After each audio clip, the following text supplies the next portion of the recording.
Mind my dog in the background. What's the puppy's name? That is Mo. Let's hope he doesn't start howling, and we'll do fine.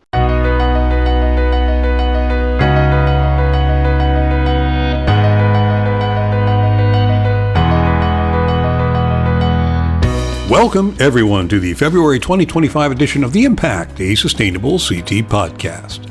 For your edification, your enlightenment, and your entertainment, too. I'm Jim Hunt, Communications Director at Sustainable CT, so if you're looking for someone to blame for this podcast, well, you can blame me. But remember, this is never a one-way conversation. We always want to hear from you for our edification and enlightenment. Drop us a note, won't you, to info@sustainablecT.org. The Impact is brought to you in part by the Connecticut Green Bank. The Connecticut Green Bank confronts climate change by increasing and accelerating investment into Connecticut's green economy to create more resilient, healthier, and equitable communities, and we are oh so glad they do. Visit them at ctgreenbank.com. Remember, Sustainable CT is independently funded. We don't have a magical rainbow unicorn money tree, no sir, but you can be a Sustainable CT sponsor. Find out how at sustainablecT.org. My guest today is Tony Hwang, Senator Tony Hwang of Connecticut's 28th Senate District, which includes the fabulous towns of Fairfield, Easton, Newtown, and parts of Westport and Weston. Fairfield, it should be noted, just recently celebrated the fact that it achieved gold certification and climate leader designation in the Sustainable CT program, a stellar achievement. Senator Hwang, along with your humble host, were at the Fairfield Gold celebration, and it was an excellent affair, so congratulations once again to Fairfield. Tony Hwang was first elected to the state senate in 2014 after representing Fairfield and Trumbull in the state house since 2008. A Republican, deputy Republican leader, in fact, he currently serves as ranking member on the Aging, Insurance and Real Estate and Transportation Committees, and as a member on the Finance, Revenue, and Bonding Committee and the Planning and Development Committee. Tony graduated far above Cayuga's waters from Cornell. Home of the Big Red Bears. In 1987 with a degree in labor relations and organizational behavior. He's had a 23-year career in real estate, and he's a managing partner of Whitfield Homes in Fairfield. Senator Hwang has been recognized as an environmental champion by the Connecticut League of Conservation Voters, earning that influential group's endorsement in 2024.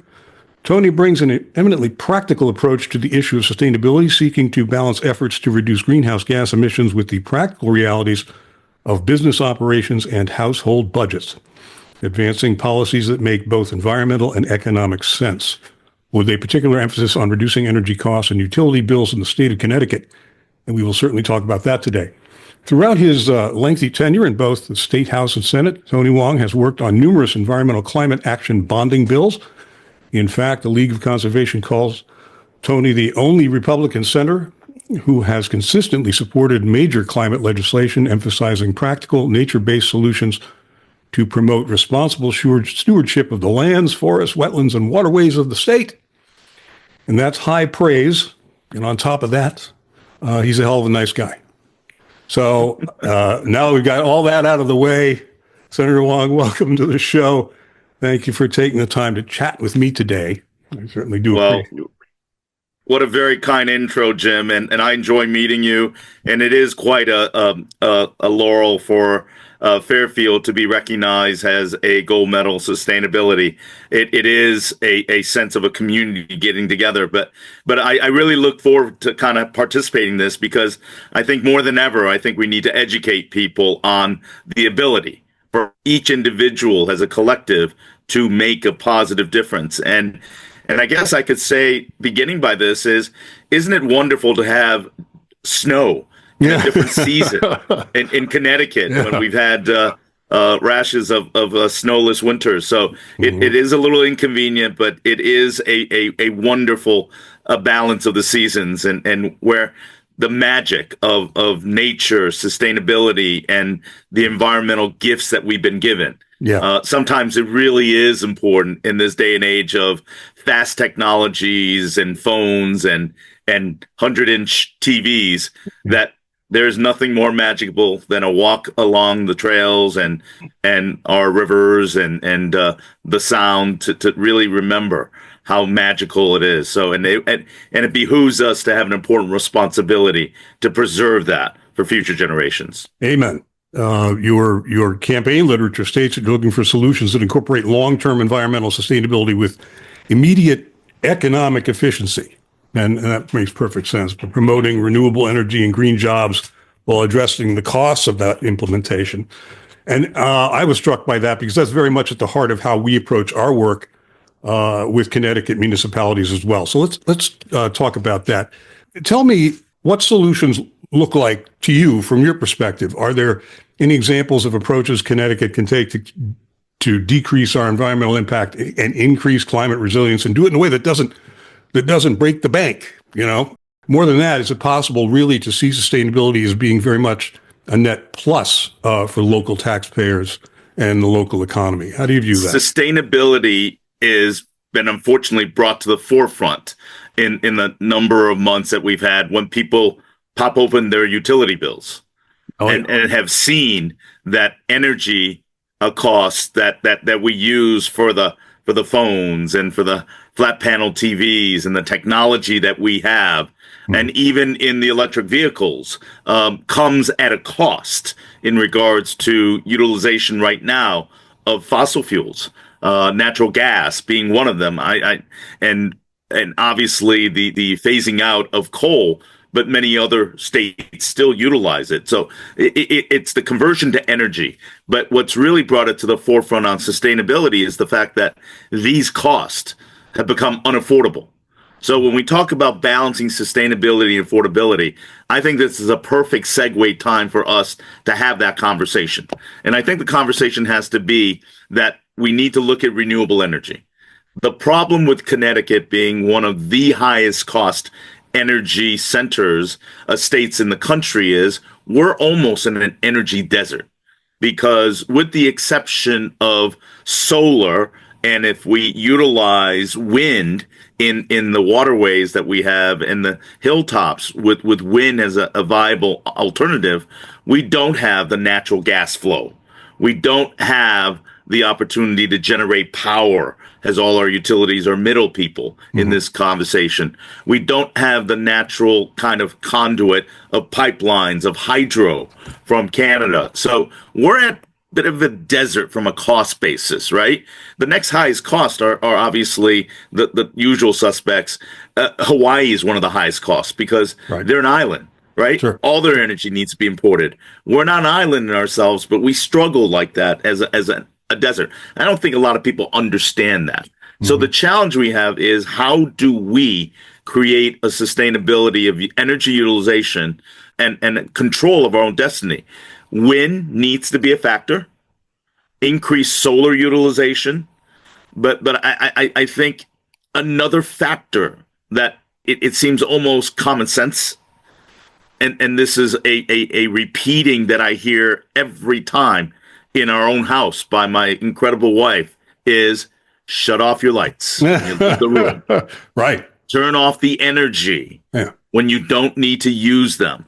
We take for granted that the energy is there. We don't encounter in the rest of the country some of the rolling blackouts that are encountered and the challenges we have. So I think even the Governor Lamont, has articulated the fact that energy consumption is something within our own control, right? So I think that part of the equation is critical.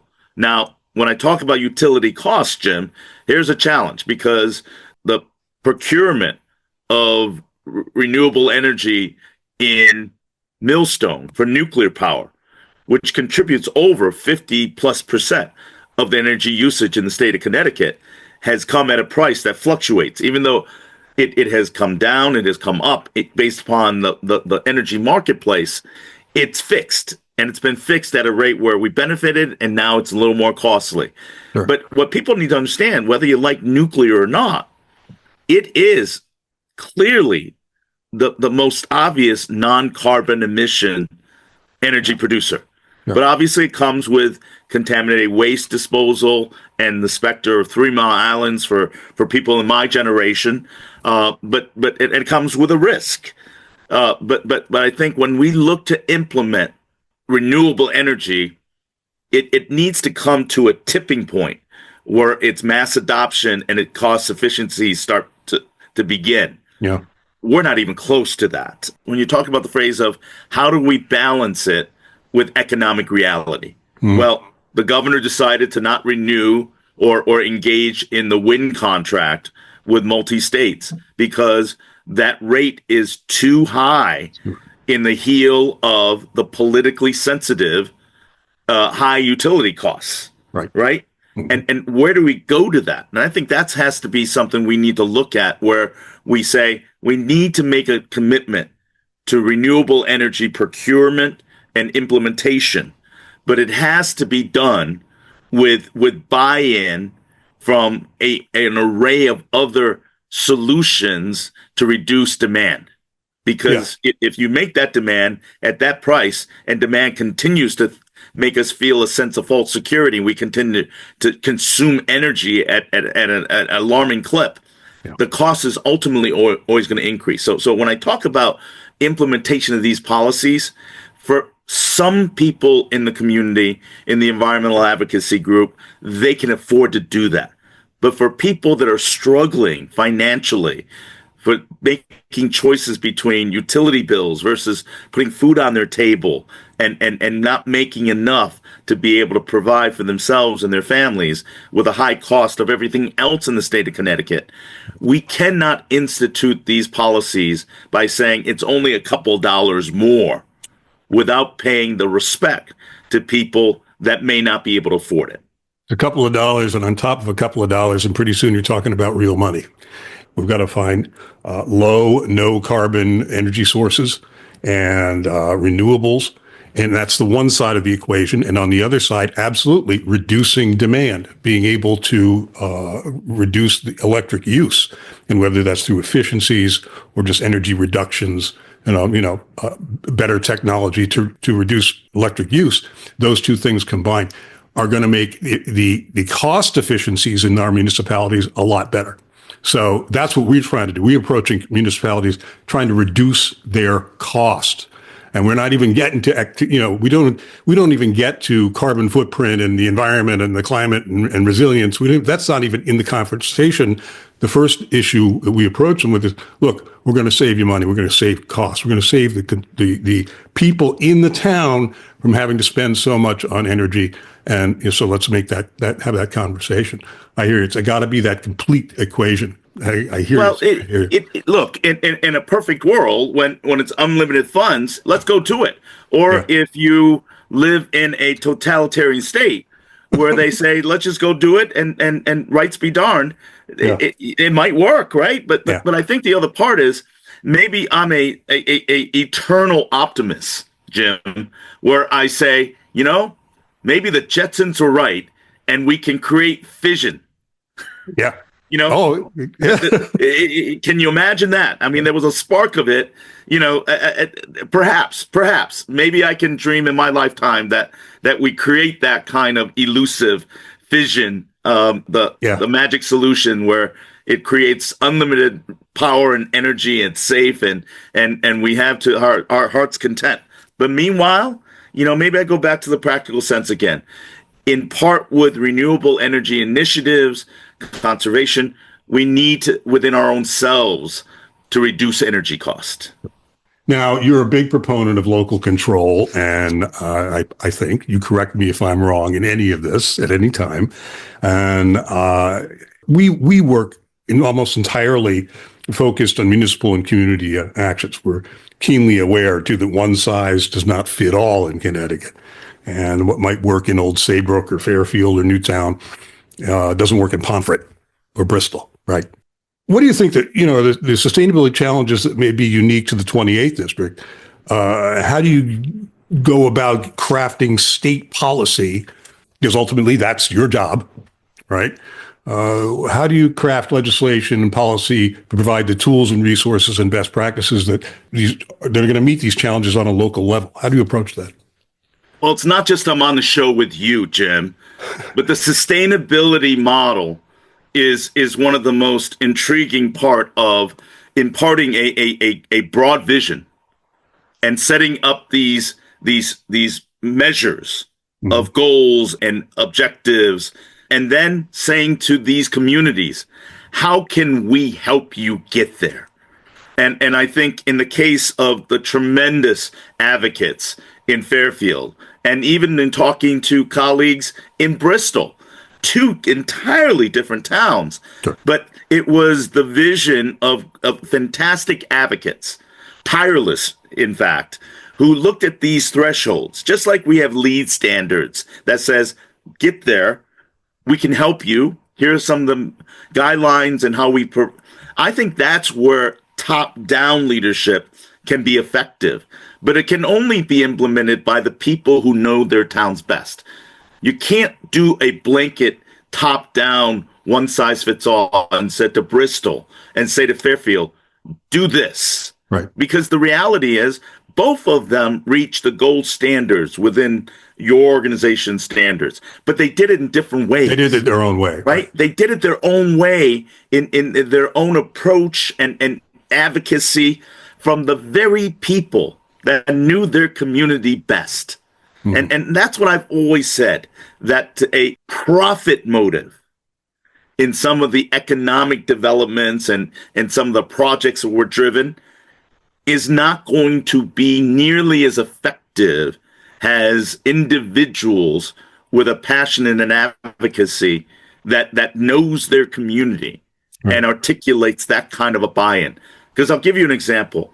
In one of our elementary schools, the Mill Hill Elementary School, it has been awarded the Green Ribbon recognition on a state, federal government school, because these young, inspiring advocates, along with teachers, administration, and their parents, began composting, began opportunities to be able to see how they can reduce their carbon footprint. It is absolutely the most magical impact when, third graders are sharing that, you know what, can we compost in 3 different containers at the house? Right. And that we can plant and sustain a garden to create kind of a regeneration and a sustainability model for agriculture. You can't help but impressed. Maybe at first blush you say, that is the darndest, cutest thing. But then you see, my goodness, these are the young generations that are going to do the task.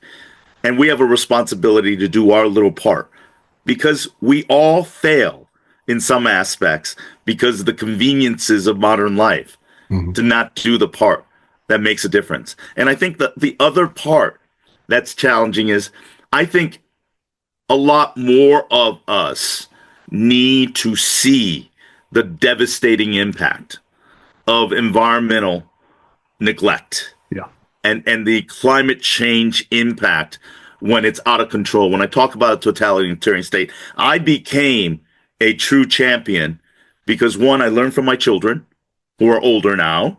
But I think the second part was when 15 years ago, as I became a legislator, we went to visit China, my home country, and this pollution, the air quality, the fact that I went to the Great Wall and couldn't see it because of smog, that I went for a morning run and coming and scraping off the soot of cars are yellow stains, plastering cars, that my air consumption became a challenge, that as I go to lakes and waterways, for it to be so polluted and so filled with plastics and garbage breaks your heart. And we don't have that data from a standpoint of environmental impact, but also the quality of life and health. You're not going to report the impact on the health of the people. So I don't think a lot of people understand how lucky we are in this country from the environmental advocacy of those that came many, many years before us, from the Teddy Roosevelts and the Audubons to be able to preserve our national parks. But I must tell you, what I saw in that country was shocking to me. And you know, I would never want that in our country, but unless people speak up and advocate and raise awareness and make a difference, we could very well be that. Well, and the truth is, and as more recent years, people here in Connecticut are starting to see the effects, right? Whether it's droughts that are now more persistent in Connecticut than they were just 10 years ago, regional droughts and coastal erosion, and those weird storms that we're getting that are very intense now than they used to be. The lack of, we have a little bit of snow today, but frankly, it's been not much of a real Connecticut winter, has it been recently? These things are becoming more and more real to people, here, and it doesn't compare at all to the experience of what's going on that you saw in China and that they're seeing around the world. But it's starting to come home when the wildfires are going on, and it starts to drift into our airspace. And suddenly now our skies are pink in the morning, and they're very pretty, but we know why. These things are starting to really, people are actually starting to notice, oh, gee, this is really happening.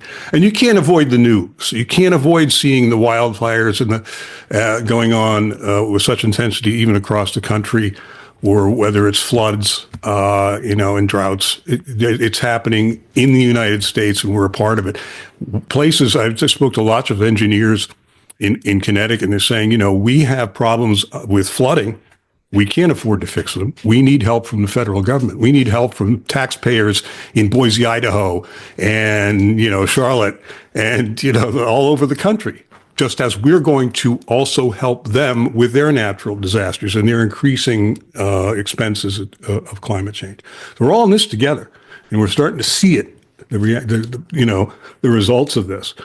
And speaking of, actions and national actions, given what's happened in Washington and the sweeping changes that are currently coming down the pike, and certainly more to come from the Trump White House, what do you think will be the result to us in Connecticut, generally speaking, but particularly with respect to sustainability and climate resiliency and how we are trying our best at great expense sometimes to confront these issues? What can we expect? Well, I think in the political setting, I think one thing that should be a basis of how we reach decision-making processes has to be a basis of fact.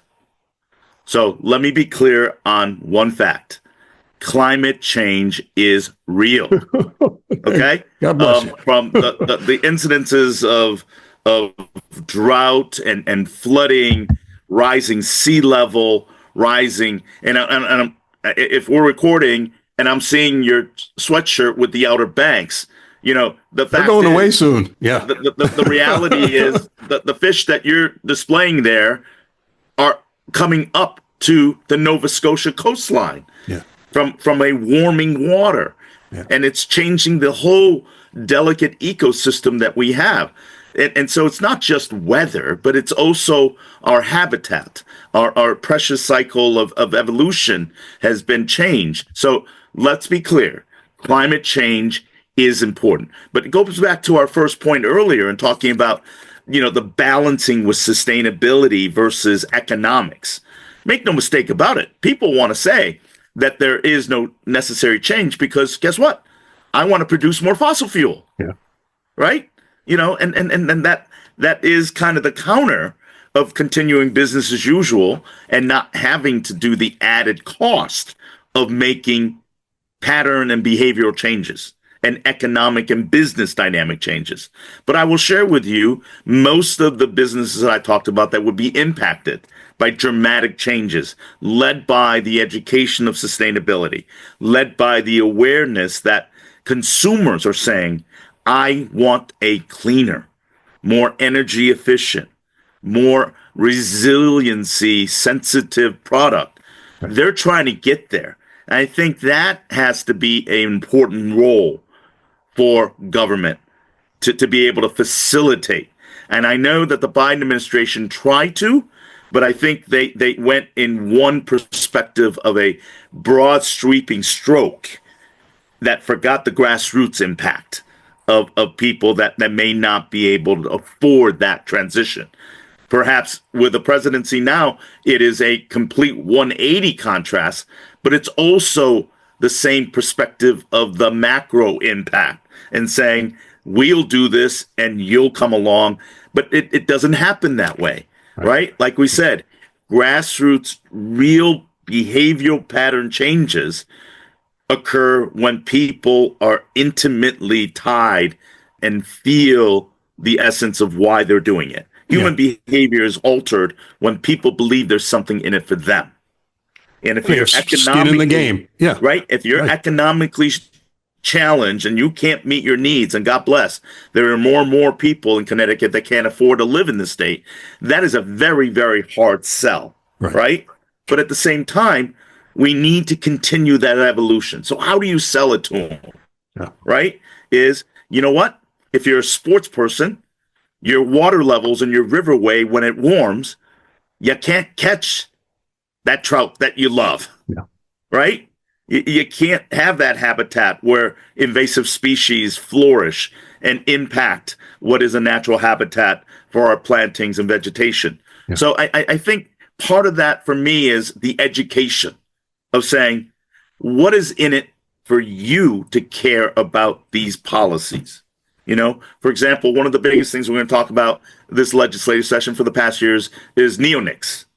And people say, look, farmers need to be able to do it and its impact.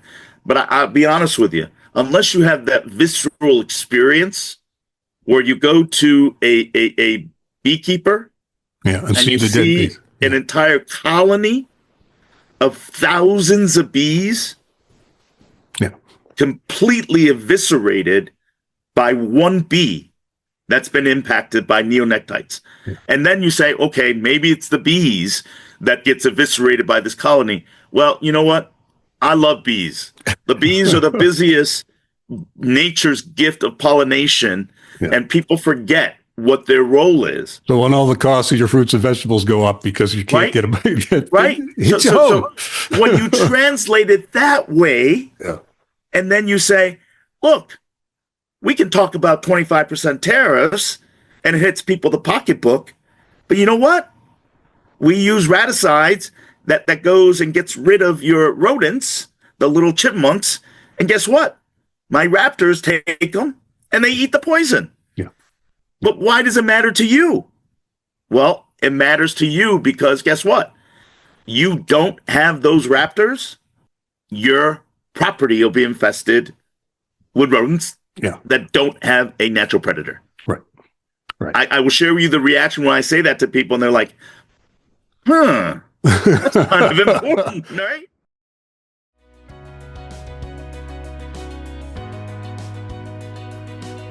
We'll return to our program in just a moment. You've been listening to The Impact, a sustainable CT podcast.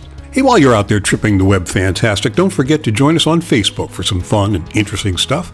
Guaranteed safe for children and pets. Come on, be our friend, won't you? At facebook.com/sustainableCT.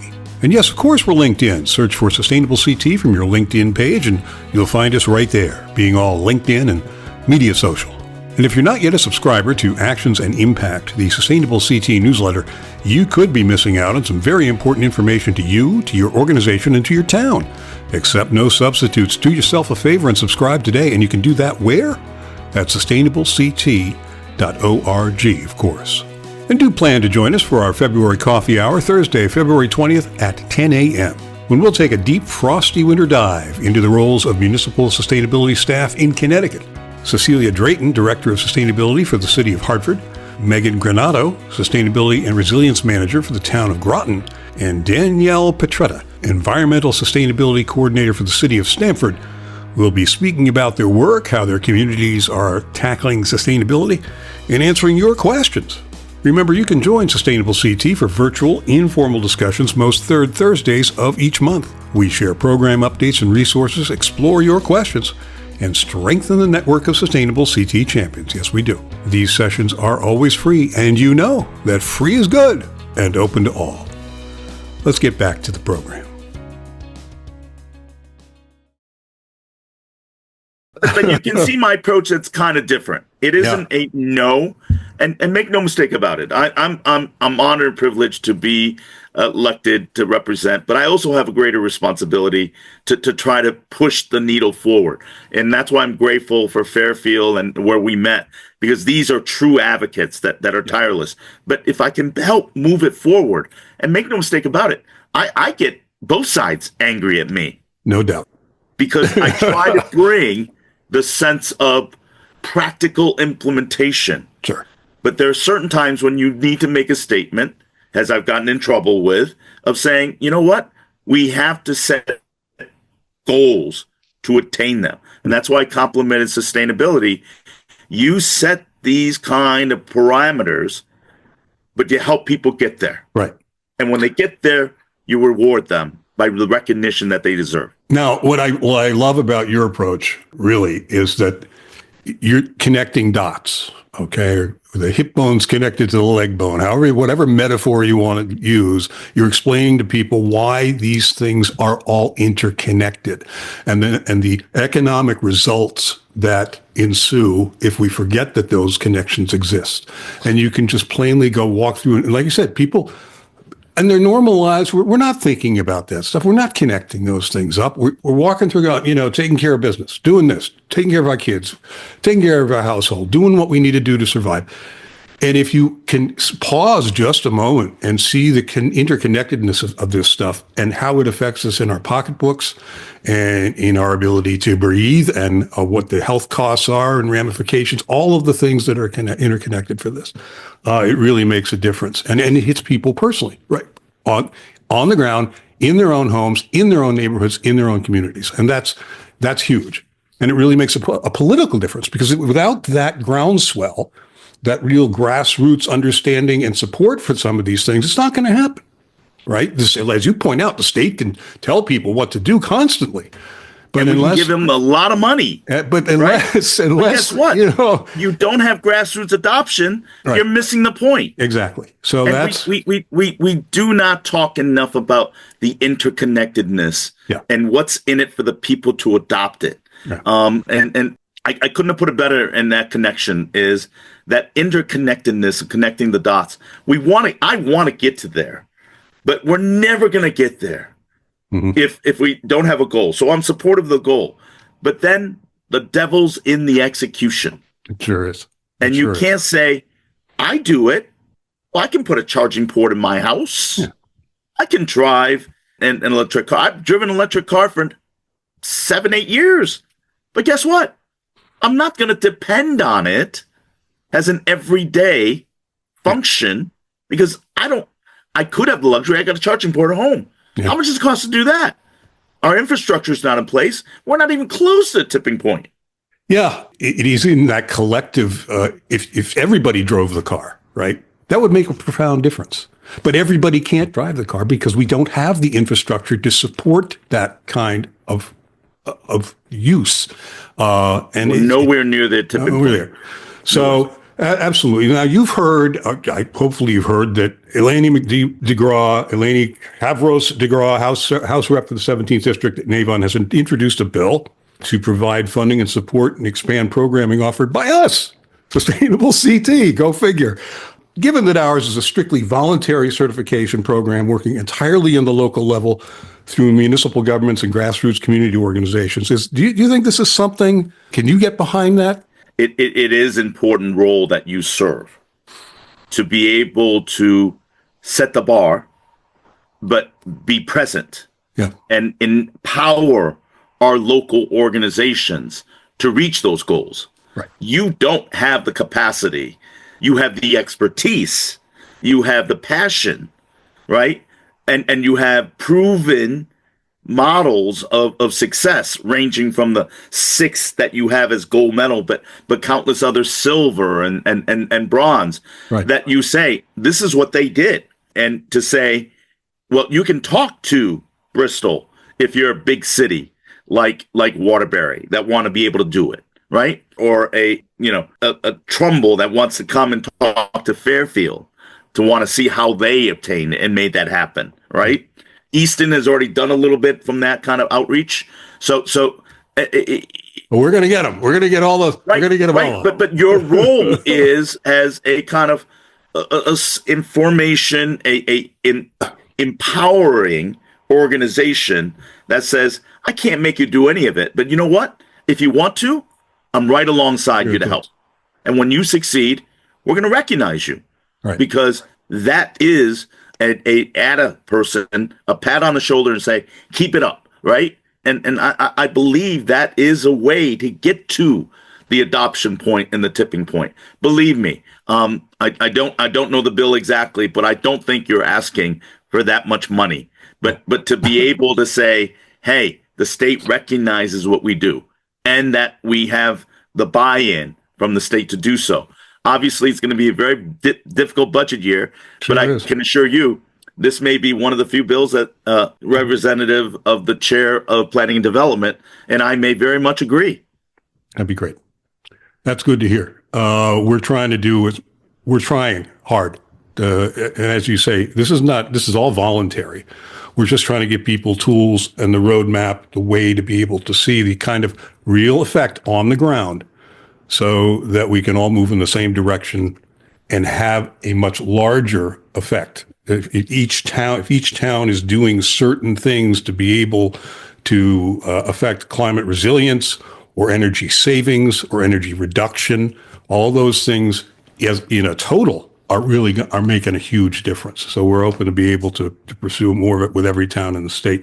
I understand that you've been particularly motivated over the years to protect and preserve open space, which is very cool.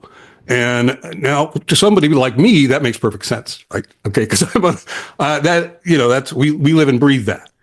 But tell our listeners why you think this is important. What's your motivation and how successful or not, if you've been up against challenges, you've been in protecting open space in the 28th and perhaps beyond in the rest of Connecticut? When I said earlier about how glorious it is to be able to enjoy a walk in the trails and to see the magic of nature's gift that's not created by, CGI or creative architecture. Nature's architecture is the most remarkable. And I remember in an earlier stage of my advocacy in open space, it came to my mind that I do not want to see my land and hillsides and rivers and just the natural beauty on Disney. I don't want to create. You shouldn't have to pay to see it either, right? We're making people pay to go to the national parks now. Because I know, right? But the idea that we have an important role for the magic of nature, and to ponder that from a standpoint of not a manipulation, not a artificial installation. That it is a native habitat that grew out. One of the fascinating parts is I've driven through my district, which now has shifted, Jim, because of redistricting after every 10 years. That I loved representing Westport and Weston, but the redistricting push that I now represent all of Fairfield, all of Easton, all of Newtown, and Sandy Hook, and Bethel.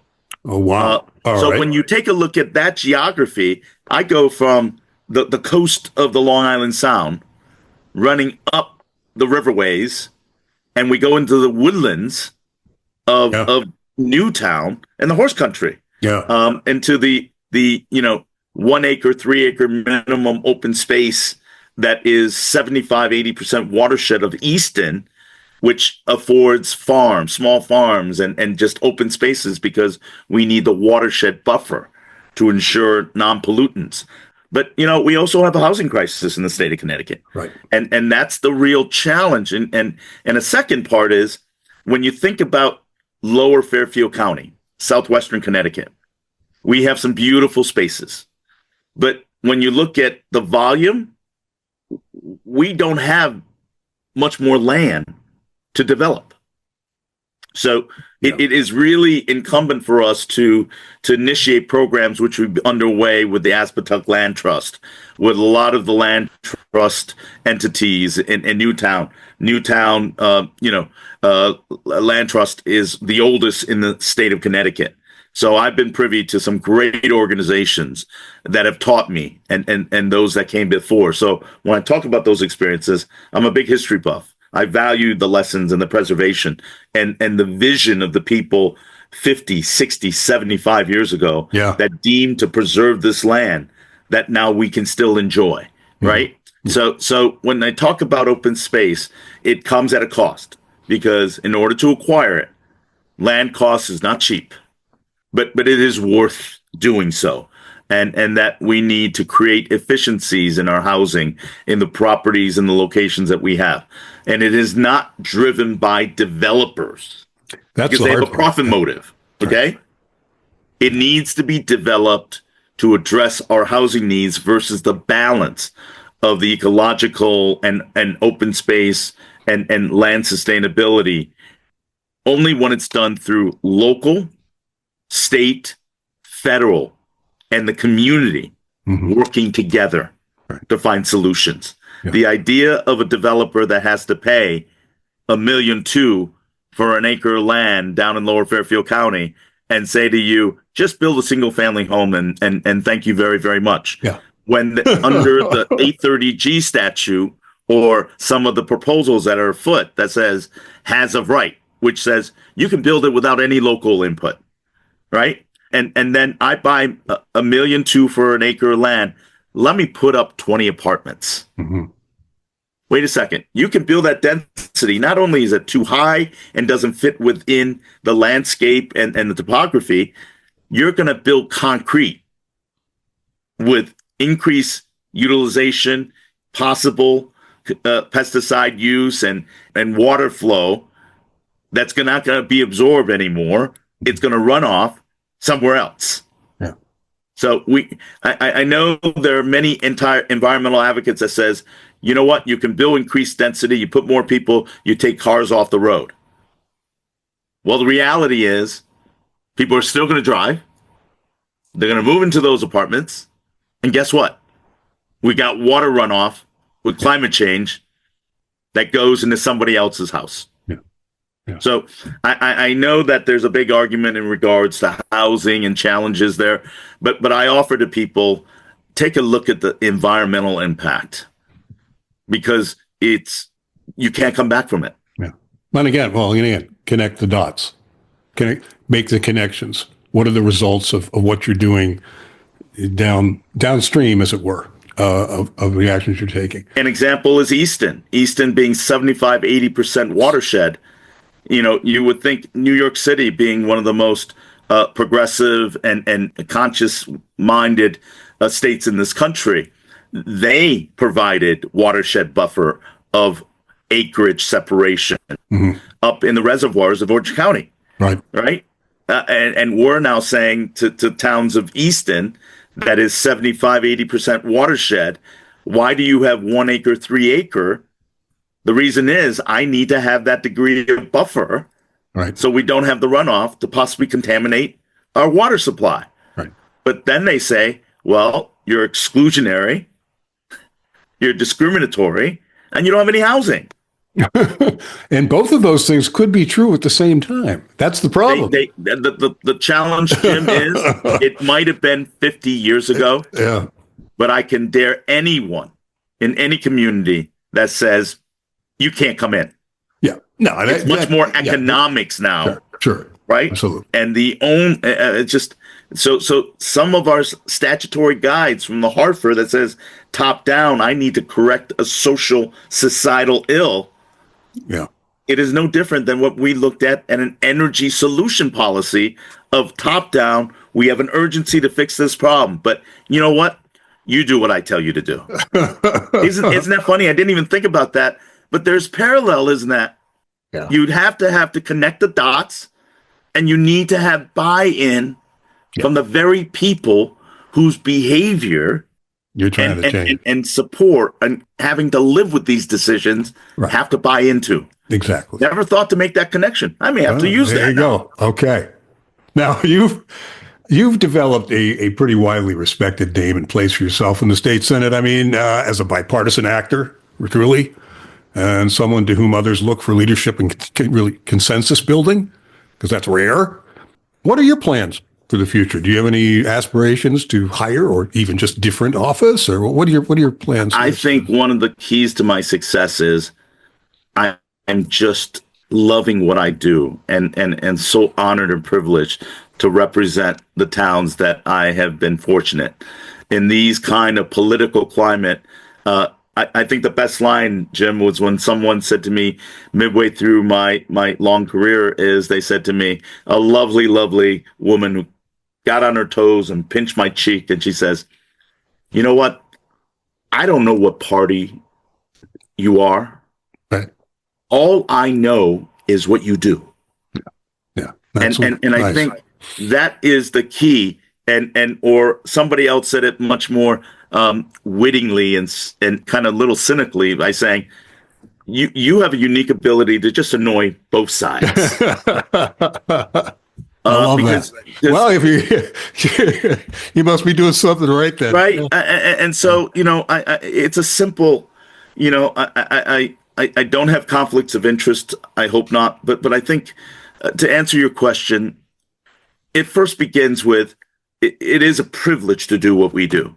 Yeah. And that we represent the people and not the quote institution or the political forces or the political winds. Yeah. Make no mistake about it. I'm passionate about what I believe in. But as my incredible wife says to me, you know what? Don't keep 5 different stories. Stick with the one you know. You'll never go wrong. So maybe if that's a simple process in these very, very rough and tumble and sometimes very vitriolic world of politics, if you believe in public service and you believe in wanting to make a difference, then believe in yourself and look to make a difference and never forget that after you get elected is when the work begins. Sure. To represent the people that put their trust in you. And you do good work and it will come back to you. It does. And we've been rewarded with the plurality vote that we have. But at the end of the day, I always remember what that incredible woman said to me. She says, I don't care what party you are, right? Right. I just don't care. But I know what you do. Yeah. So what do you think about the governor's race? Any thoughts? It's coming up. I'm waiting for the governor to decide what he wants to do. Yeah, what he wants to do, huh? I think he has done a good job. Could there always be improvements for everybody? Absolutely. But he has looked at the affordability and the taxation issue. Yeah. He may have some challenges. And I thought he did a very, very important role to communicate and facilitate the state and its people through the COVID pandemic. Yeah. The devastation and the impact will be felt for many, many years to come once we break it down. I think learning loss of our children, the impact on our seniors through isolation and the care isolation. There are many things, but I really did think that he was a decent man and that genuinely cared during that crisis to do the best he can. Do I agree with everything he decided to do? Absolutely not. But you know what? It's a thankless job sometimes. And who am I to be a peanut gallery in that? I can only know what I can do and speak my mind. Remember going back to that phrase? Stick with the one story you know? Yeah. But honestly, it really does depend on what the governor decides to do on his third term. Should he chooses to do that? That would be in 26. But I got to be honest with you. With the national politics as it is and the funding mechanism as he's just presented yesterday in his budgetary debate, there's a lot of work ahead of us right now. Yeah. So as I say to people, look, you've been elected to do the job, keep your eye on the ball, and don't look 3 steps ahead. Sure. Well, we're almost out of time, but I did want to get you. You are a very positive guy. You strike me as being very positive. can do and forward looking. And I'm always fascinated by that because sometimes, the work that we do is all small ball. There's always these 100, there might be thousands of little tiny projects that all add up to the big deal, but they're all so small. And so sometimes I get overwhelmed and I feel like, oh, Jesus, the problems we're facing, whether it's, solid waste in Connecticut or, the housing issue or trying to find renewable sources of energy, these things are huge. They're big problems. And I get overwhelmed. How do you stay hopeful? How do you look forward to the future? You're just hopeful. You feel like you're going to be able to. I am because I think I'm grateful. As a first generation immigrant that came to this country, grew up in a federal housing project. English is a second language. For me to be here right now, it's a gift. To have my best friend to be my wife and children. We should be grateful, and in our fortunes, we have a sense to give back. And I can do that economically to be able to do that. But I think the other part is, you know what? Every single day, 2 feet on the ground, you're not 6 feet under. God bless, right? Heck yeah. But then you say, how can we, in the role that we've been given, to be the bully pulpit to speak for people? Not everyone has that opportunity. Not everybody wants it. Listen, I'm one person. I can do my best.